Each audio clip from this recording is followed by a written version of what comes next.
मरी हुई लड़कियों के साथ वो इंटीमेट होने की कोशिश करता।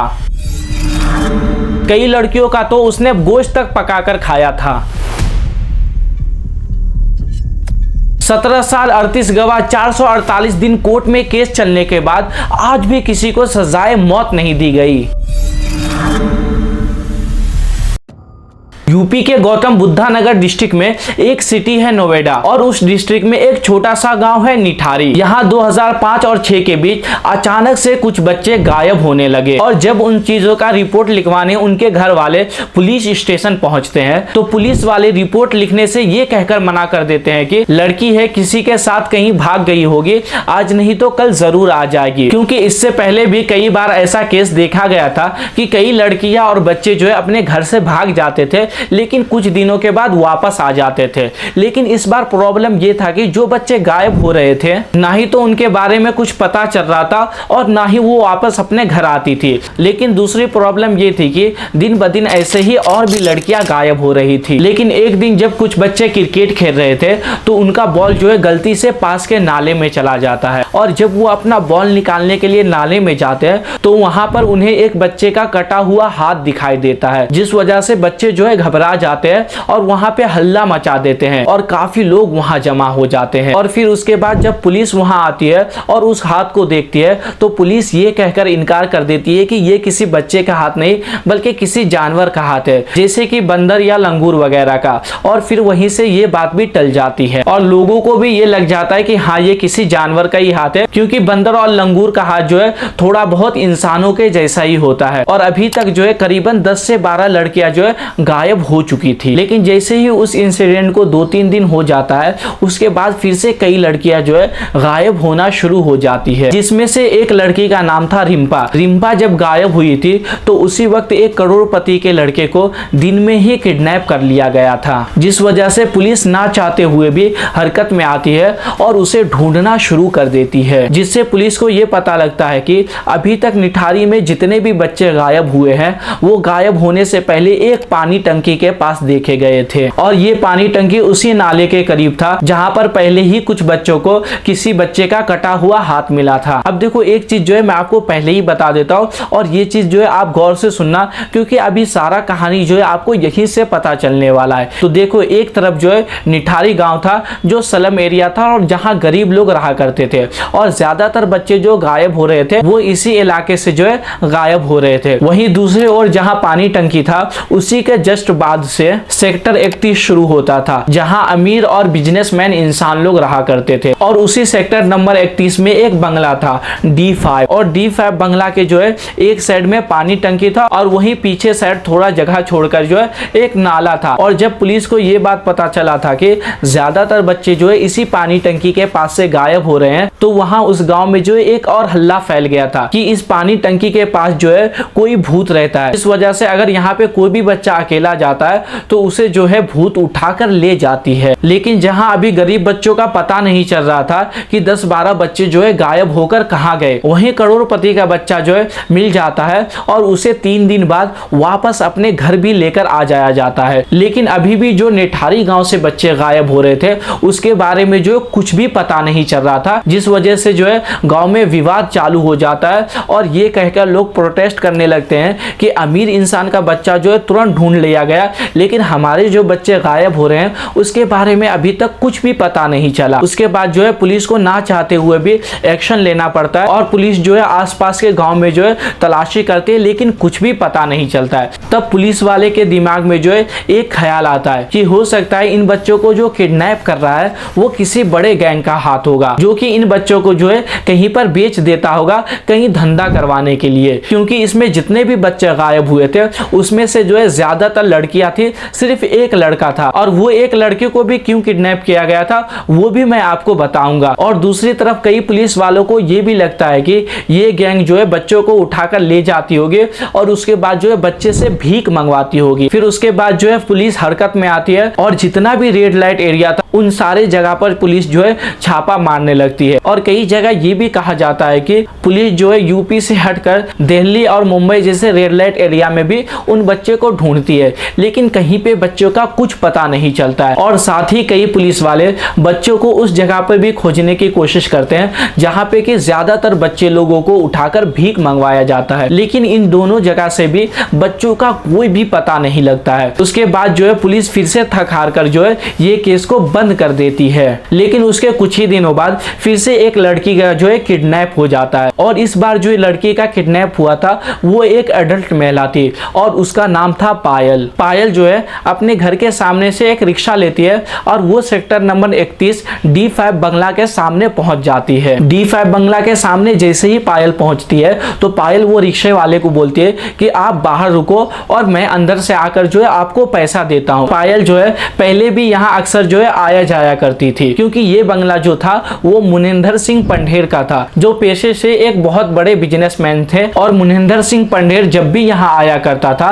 तो वो रात गुजारने के लिए पायल को बुला लेता था, क्योंकि पायल जो है एक सेक्स वर्कर थी और मुनिंदर सिंह पंढेर को जो है लड़कियों का बहुत शौक था, जिस वजह से जो है वो पायल को अक्सर अपने यहाँ बुलाया करता था। लेकिन इस बार पायल को मुनिंदर सिंह पंढेर ने नहीं बल्कि उसके नौकर सुरेश कोहली ने नए कस्टमर के बहाने से बुलाया था। लेकिन पायल जैसे ही घर के अंदर जाती है तो वहां उसे कोई भी नया कस्टमर नहीं दिखाई देता है। तो पायल जैसे ही सुरेंद्र कोहली को बोलती है कि यहाँ तो कोई भी नया कस्टमर नहीं। के बाद सुरेंद्र कोहली जो है पायल को तुरंत कुछ पैसों का ऑफर देता है और कोहली अपने साथ पायल को वो सारा चीज करने के लिए बोलता है जो कि उसके साथ मुनिंदर सिंह पंढेर किया करता। लेकिन पायल जो है सुरेंद्र कोहली के साथ ये सारा चीज करने से मना कर देती है और सुरेंद्र कोहली का जो है मजाक उड़ाने लगती है, जिस वजह से सुरेंद्र कोहली जो है पायल के दुपट्टे से ही उसका गला दबाकर उसे मार देता है। इतने में ही बाहर जो रिक्शा वाला खड़ा था वो आकर कोठी को खटखटाने लगता है, क्योंकि उसे बहुत देर हो गया था और पायल जो है उसका पैसा लेकर अभी तक नहीं आई थी, जिस वजह से जो है बाहर खड़ा रिक्शा वाला जो है गेट को खटखटाने लगता है। लेकिन रिक्शे वाले को जो है पहले बार में घर से कोई भी रिस्पॉन्स नहीं मिलता है। उसके बाद जब रिक्शा वाला 2-3 बार और खटखटाता है तो थोड़ी देर बाद सुरेंद्र कोहली उस घर से बाहर आता है। फिर रिक्शा वाला वो सारा चीज उसे बताता है कि अभी जो मैडम अंदर गई थी उससे मुझे पैसे लेना है। ये सुनने के बाद सुरेंद्र कोहली रिक्शे वाले को ये कहता है कि मैडम जो अंदर आई थी वो तो कब का दूसरे गेट से जो है चली गई। उसके बाद जो है रिक्शे वाले को शक हो जाता है और दोनों में जो है बहस होने लगता है। लेकिन सुरेंद्र कोहली जो है एक ईंट उठा लेता है, जिस वजह से रिक्शा वाला जो है डर के मारे वहां से चला जाता है। लेकिन दूसरे दिन जब पायल अपने घर नहीं आती है तो उसके पिता नंदलाल उसे ढूंढना शुरू कर देते हैं, लेकिन पायल जो है उसे कहीं नहीं मिलते हैं और पायल का मोबाइल नंबर जो था वो भी बंद बता रहा था। तो पायल के पिता नंदलाल जो है जितने भी पायल को जानने वाले फ्रेंड थे उन सारे लोगों से पता लगाते हैं, रिश्तेदार पड़ोसी सबसे पता लगाते हैं, लेकिन पायल के बारे में कुछ भी पता नहीं लगता है। इतने में ही पायल के पिता को उस रिक्शे वाले का याद आता है, क्योंकि पायल कहीं भी जाया करती थी तो अक्सर वो एक ही रिक्शे वाले के साथ जाया करती थी, जिस वजह से पायल के पिता नंदलाल उस रिक्शे वाले से जाकर मिलते हैं। रिक्शा वाला पायल के पिता नंदलाल को ये बताता है कि मैंने पायल को जो है लास्ट बार सेक्टर नंबर 31 बंगला नंबर D5 के सामने छोड़ा था, लेकिन पायल जब अंदर गई तो वापस बाहर नहीं आए और मैंने जब उस घर वाले से पूछा तो उसने ये कहा कि पायल जो है कुछ देर पहले ही दूसरे रास्ते से चली गई है। उसके बाद नंदलाल जो है थोड़ा देर और इंतजार करता है, लेकिन पायल अभी तक घर नहीं आती है, जिस वजह से पायल के पिता थक हार कर पायल का मिसिंग रिपोर्ट लिखवाने पुलिस स्टेशन पहुंच जाते हैं। लेकिन पुलिस पायल के पिता नंदलाल का रिपोर्ट लिखने से मना कर देते हैं और उल्टा उन्हें ये कहते हैं कि तुम कैसे पिता हो जो अपनी बेटी से खुद सेक्स वर्कर का काम कराते थे। ये सुनने के बाद पायल के पिता ये कहते हैं कि मैं जो भी कराता था वो मेरी मजबूरी थी, लेकिन यहाँ पे अभी आपको मेरी बेटी को ढूंढना जरूरी है। लेकिन फिर भी जो है पुलिस वाले FIR लिखने से मना कर देते हैं, क्योंकि इसमें जो है कोठी नंबर D5 का नाम आ रहा था, क्योंकि मुनिंदर सिंह पंढेर और पुलिस वालों का पहले से ही कनेक्शन अच्छा था। लेकिन फिर भी पायल के पिता नंदलाल रुकने का नाम नहीं लेते हैं और वो जाकर ह्यूमन राइट कमीशन, NHRC और उचली अदालत में केस दर्ज कर देते हैं और साथ ही ये बात मीडिया में भी फैला देते हैं, जिस वजह से पुलिस जो है FIR लिखती है और मुनिंदर सिंह पंढेर के घर पहुंच जाती है और मुनिंदर सिंह पंढेर को जो है गिरफ्तार कर दिया जाता है। लेकिन मुनिंदर सिंह पंढेर जो है ये बात कबूल करता है कि पायल जो है अक्सर मेरे पास आया जाया करती थी, लेकिन इस बार जब पायल आई थी तो मैं यहाँ नहीं था, बल्कि मैं अपने गांव गया था अपने पिताजी के अंतिम संस्कार के लिए। और उसके बाद ही ये सारा इल्जाम जो है सुरेंद्र कोहली के ऊपर आ जाता है। लेकिन उस बीच सुरेंद्र कोहली भी जो है अपने घर गया था, तो फौरन मुनिंदर सिंह कोहली जो है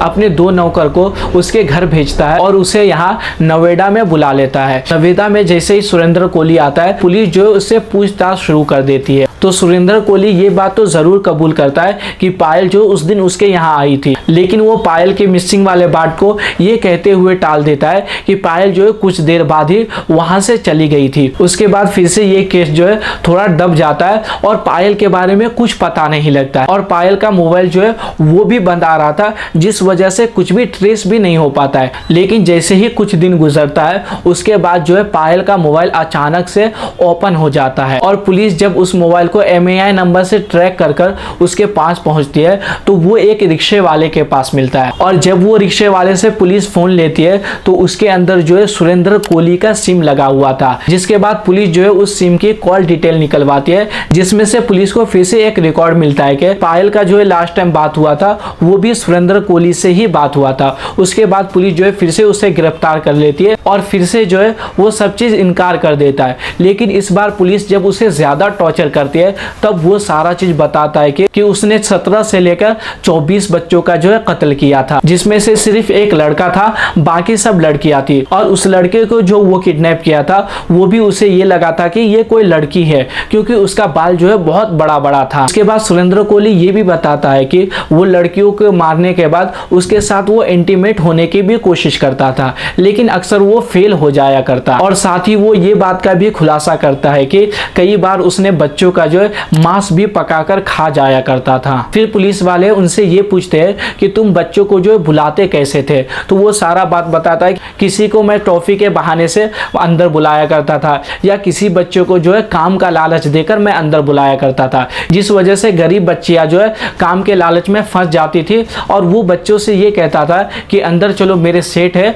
मैं उनसे बात करवा देता हूँ। उसके बाद वो जैसे ही अंदर लेकर जाता था, बच्चों को मार देता था। और उसने बच्चों को काटने का एक पैटर्न भी बताया था कि उसने गांव में देखा था कि जब भी लोग बकरा काटते हैं तो उसके जॉइंट के पास से काटते हैं, जिस वजह से जो है बकरा जल्दी कट जाता है। तो उसी तरीके से वो इंसानों को भी काटता था, और इंसानों को काटने के बाद वो कैरी बैग में जो है पैक कर देता था। उसके बाद वो पास ही फेंक देता था। लेकिन पड़ोसियों ने शिकायत किया कि तुम्हारे घर के आसपास से बहुत बदबू आती है। उसके बाद जो है वो बॉडी को फिर से कैरी बैग में डालकर वो नाले में फेंकना शुरू कर दिया। और जब पुलिस वाले जाकर वो नाले की तलाशी लेते हैं, तो पुलिस वाले को जो है उस नाले से 40 ऐसा पैकेट मिलता है, जिसमें के बच्चों का कंकाल पड़ा हुआ था। ये सारा चीज सुनने के बाद पुलिस जो है मुनिंदर सिंह पंडेर और सुरेश कोहली दोनों को गिरफ्तार कर लेती है, क्योंकि कुछ मामलों में जो है मुनिंदर सिंह पंडेर को भी दोषी पाया गया था। और साथ ही कोर्ट ने जो है दोनों को सजाए मौत सुना दी। लेकिन 17 साल 38 के बाद 448 दिन ये केस कोर्ट में चलने के बाद